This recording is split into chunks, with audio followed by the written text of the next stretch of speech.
magkakaloob ang Philippine Charity Sipsix Office o PCSO ng isang landing craft vessel o LCV sa Batanes upang mapabilis ang transportasyon ng mga pasyente sa pagitan ng mga isla.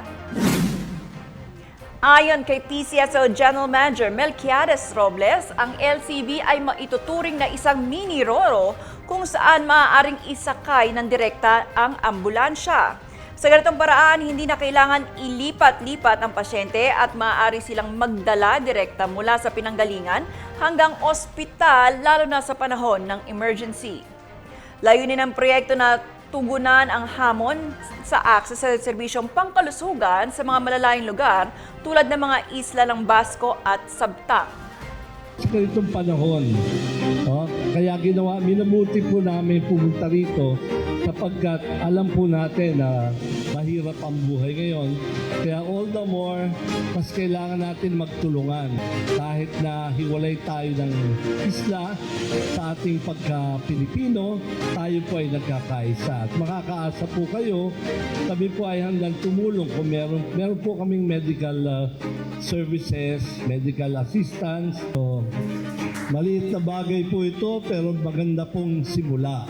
No? So, yan po ang pinararating po ng Pangulo, ang kanyang pagbati sa inyong lahat. At sana ay matulungan namin kayo pa ng mas higit pa sa mga darating na araw.